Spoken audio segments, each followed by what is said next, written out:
Wow, that's bright. Holy crap. Hi boys! Welcome back to the channel, YouTube. I'm Navy Dad. This is Rusty Bolt's Garage, and I hope y'all had a great New Year.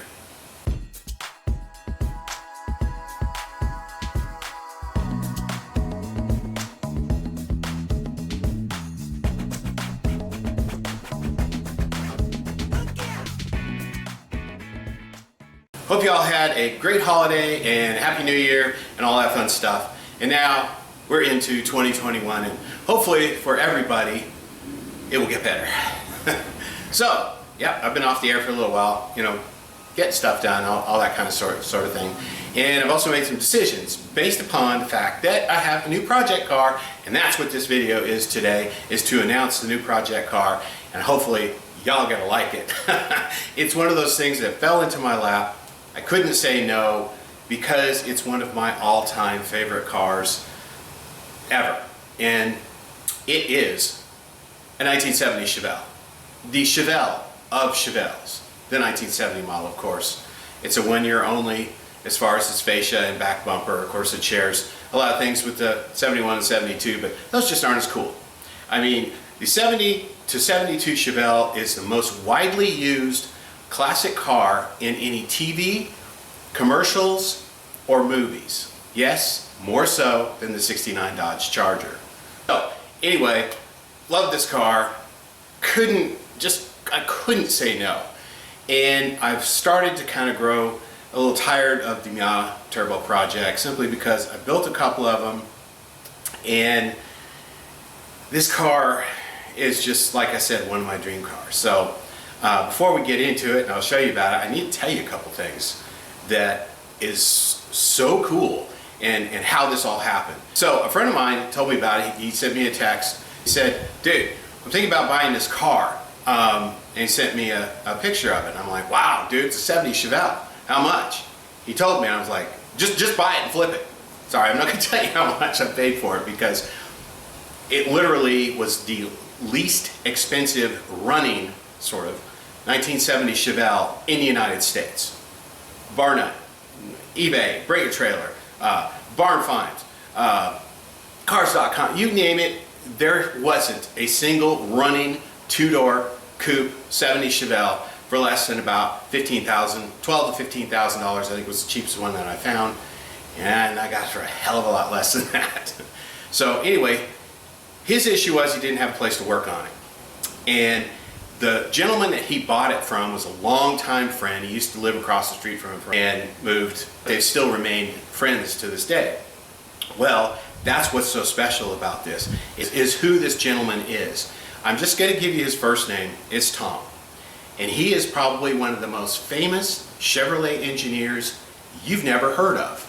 He started his career with General Motors in 1959 at the Ohio Proving Grounds, moved on to Detroit, and then finished his career out in California. He's been retired now, I think, since early 2000s, I believe. But, I mean, he knew Zorro Duntov. And now, this is what is so cool. And I am working on, and I'm trying to get some pictures.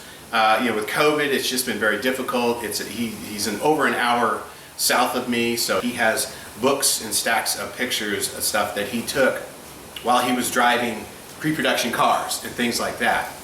He also owned a handful of really cool production test mules. For instance, this car, that is the introductory picture to the 1980 Corvette. And that particular car is yellow with tan interior. If you know your Corvettes, you know that the 1980, just the 80, yellow Corvette was not available with tan interior like that car in the brochure has. You could get, I think it was the Oyster and black, and that was it. Now 81, yes, you could get tan interior, but not 1980. But that car had it, and he owned that car. The one in the picture, that physical unit. Chevrolet did that quite a bit apparently, and they allowed him to purchase that car. And he drove it for a couple of years. His wife drove it, and then he sold it on. So it was a California spec 305 car. But if you have a 1980 yellow Corvette that still has the original interior in it, and it's tan, you have a one-of-one car. Pretty cool, huh? Another car that he owned was a 1974, yes, a 74 Corvette with an LT1 354 speed.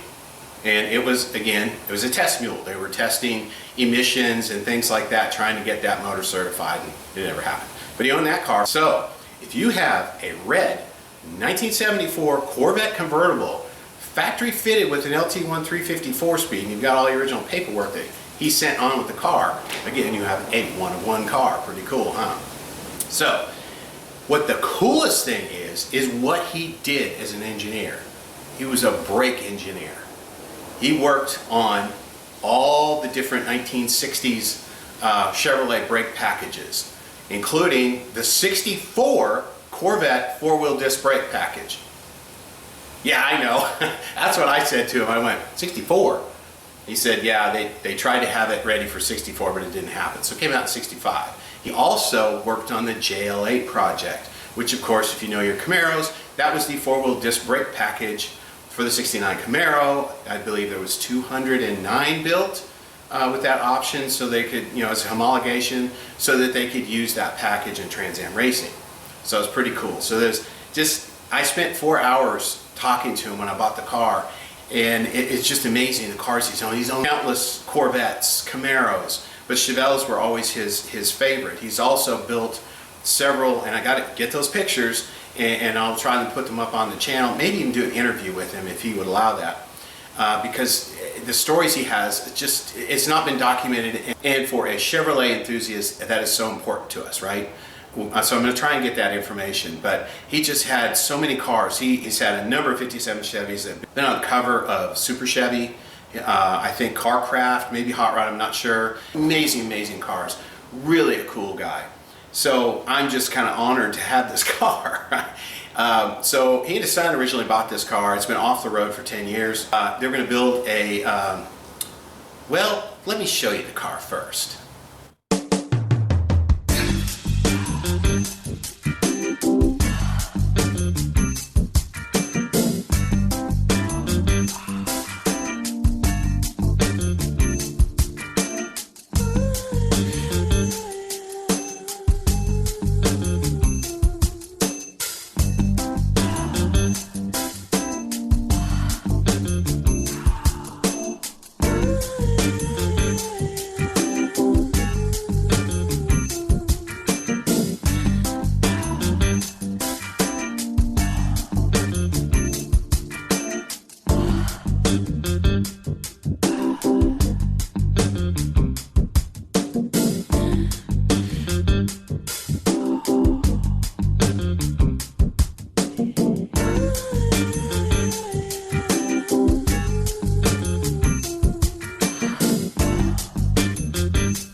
Sorry about the wind.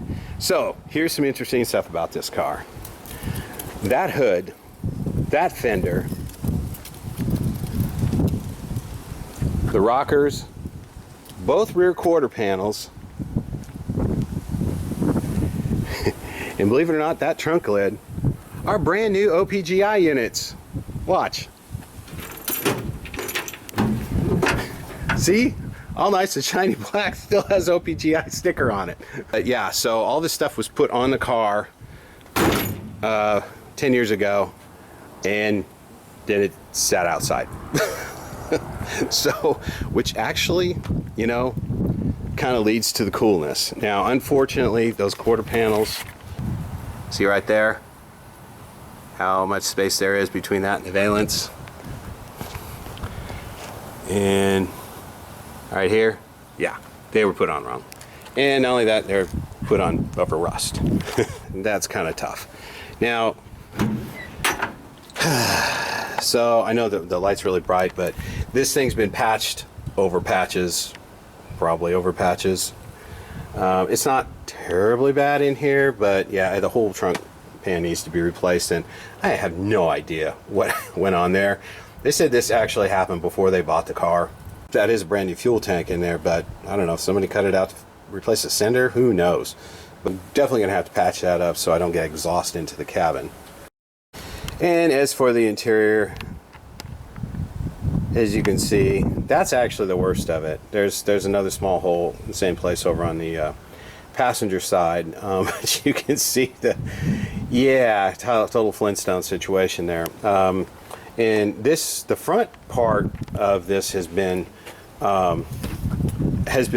patched a couple of times. The back is not so bad. There's a couple of holes in it, but there's actually no big holes in the back of the floor pan back here. But I'll tell you what, like I said, this thing sat outside. The only window that rolls up is that one. The others don't. The regulators are shot. He had taken most of the interior out, except for, you know, this is just disgusting. There was rat nests underneath there. This was so filled with rat shit back here that I could not see that seat belt. It was totally covered. That's how bad it was. When I cleaned this thing out, I used a full-on respirator and I threw away my shop vac. So that's how bad it was. Now, what lies under the hood of this car? Well, let's see.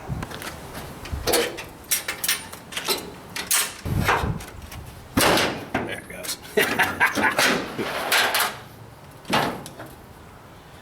Well, there it is. The mighty 256 cylinder. So when I bought the car, it didn't run. It hadn't run in almost 10 years.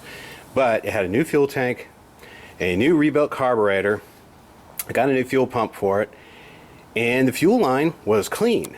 So literally got it to my buddy's shop, and in 3 hours I drove it around the block. Got everything hooked up. It fired right up, and here's a little video of it. Okay, we got to get the fireball on video. Ready? Go for it. That's very anticlimactic, Keith. Okay, fireball attempt number 2.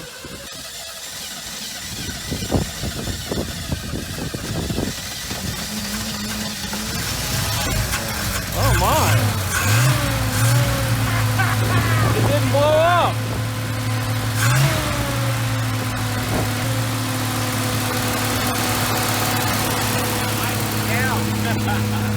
It's been awoken from its slumber. Oh, it actually sounds pretty decent. And it didn't explode. All right, Keith. You have the phone number to the record service? I did. Okay.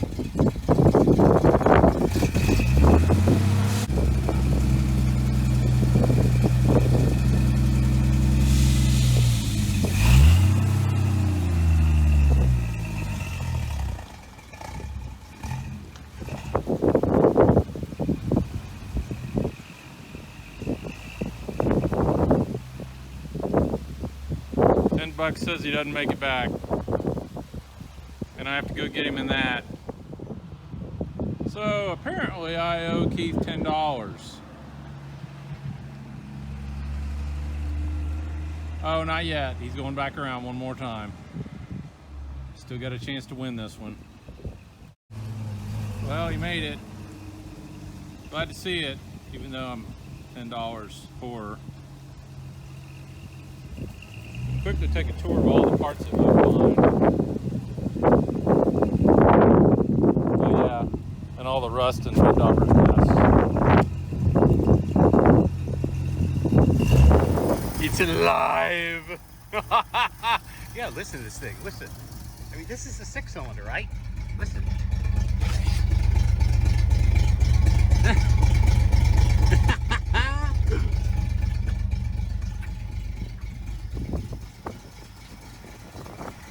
So the radiator leaked in about 8 places. There was no fan shroud on it, and it had some little flex light fan on it, so obviously it didn't cool. It all had to go. And originally I hadn't planned on even doing a motor swap anytime soon, so I wanted to get it running. So I've replaced a lot of stuff under here, and it actually runs really good. Previous owner's son did a 1-wire upgrade to the alternator, so it has a single wire alternator on it, but didn't do the bypass correctly. In fact, it was so bad. Look at this. You see the one on the right, the little tiny cable with the burn mark? Yeah, that was going from the alternator to the starter. Now, do you see the one on the left? The subwoofer cable? Yes, that was the one going from the battery to the starter. So that was our charging system. That's just a 10 gauge wire, and it was going from the alternator to the starter. Yeah, and so everything else was bypassed. There literally was one little wire powering the entire car. And the way this is set up and the way it's ganged together, you're risking fire by setting it up like that. And not only that, is the wiring harness for the headlights was a complete mess. Rats got into it, and for whatever reason, they ate the tan wires. Yeah, there's several tan wires used for a couple of other things, and they ate the tan wires and left everything else alone. In fact, the rest of the wiring harness is actually in pretty good shape. Okay, yeah, so it's kind of a mess. So they were going to build an SS clone out of this, and then son moved, and anyway, the car sat, and again, Tom's not in the best health, so the car sat outside for a long time. As you can see, it's quite the mess. So, what are my plans for it? Well, that's a good question, right? I'm not going to restore it. The whole car would have to be blown apart. Unfortunately, son had never welded on quarter panels before, and they're on wrong. And not only that, they're too wide in the back, as you saw.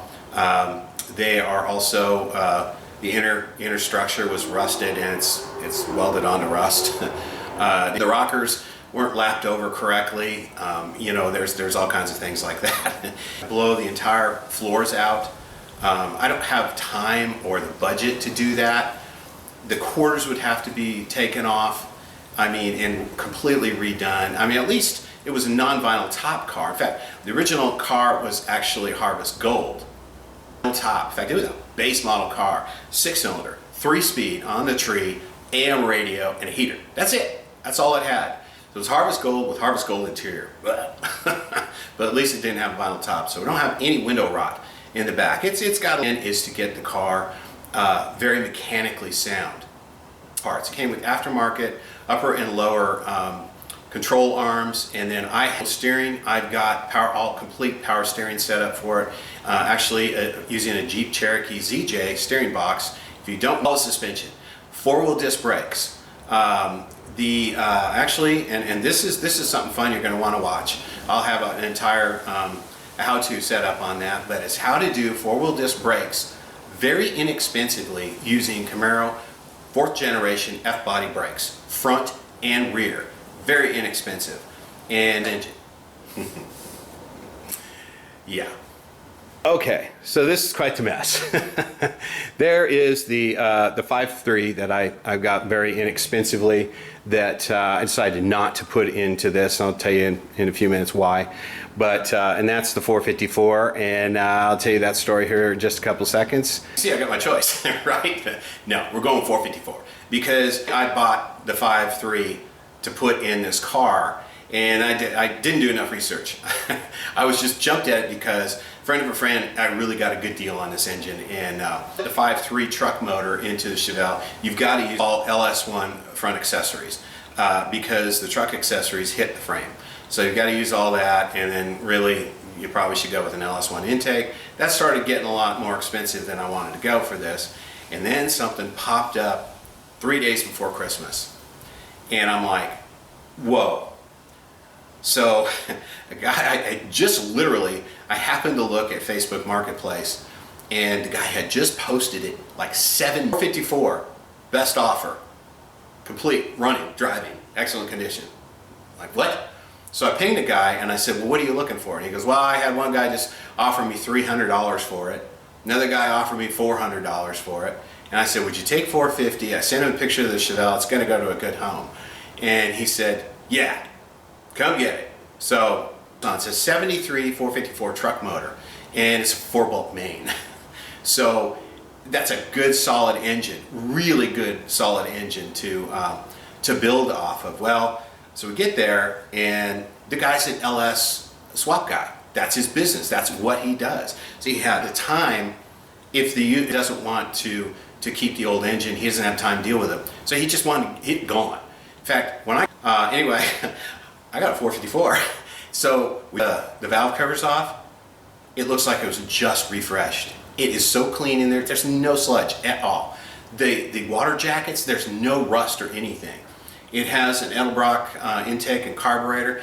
We believe, and this guy says he thinks he had it because the thing ran really, really well. I think it's got the full Edelbrock package with the cam and lifters and everything. So I'm going to pull it apart, reseal it, put a new oil pump in it, check time and chain, probably replace that too, and make it look really good. And then it's going in the Chevelle, or the Chev hole as we call it. Again, just the body. Obviously, without tearing it apart, can't paint that car. It was originally Harvest Gold, and then somebody painted it Marlboro Maroon, and actually did a good job. I mean, it's painted inside the trunk, in the door jams. I mean, you can still, if you pull the rubber away, you can still see the Harvest Gold. They did a good job, and that was done sometime in the 80s, who knows. And, but since it had all those parts replaced on it already, and it's got the primer on it, and then it all rusted, I'm gonna leave it like that. Yeah, that's exactly what I'm gonna do, because again, it just, for my budget, it just doesn't work. I am going to ghost in black stripes, SS stripes on it, and then I'm going to clear coat it, not gloss. No, I'm going to use a semi-gloss or a kind of a satin color, but I think it will be really cool. Now a lot of y'all are going to think, that's blasphemy, you need to restore it. There's a lot of restored 70s Chevelles, at least around here. Every car show I go to is like 5 of them. That is going to be so ugly. People are going to hate it or they're going to love it. There's not going to be any in between, but it's going to get a lot of looks. And I just think it would be a lot of fun. Plus that I don't have to worry about it. If it gets a door ding, okay, that just adds to it. So that's the plan. And as for the interior, again, all the Harvest Gold stuff is gone. He was another parts car. He had the complete SS door panels and everything. I've got that. I've got the rear seat.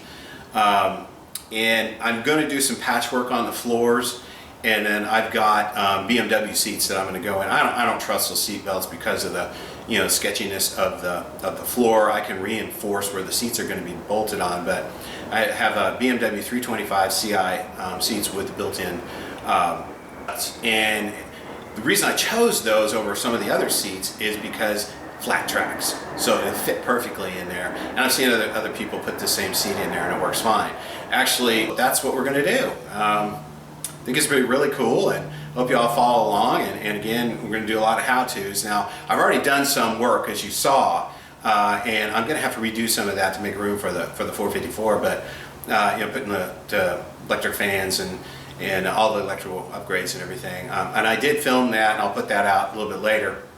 But yeah, it's going to be fun. I mean, we're going to around there. The car originally came from Georgia, and it migrated. We've got some upgrades that are going to happen to him too, like power windows, but not power windows the way you think power windows would be in an OBS truck. So, and then I think that's about it for right now. Stay tuned. I hope you'll enjoy it, and hope you have a prosperous 2021. And keep wearing your mask and do all this stuff until we get freaking flipping shots that none of us can get. So anyway, y'all take care. Boys, you be safe. There's beer over there in that refrigerator, and I'm out.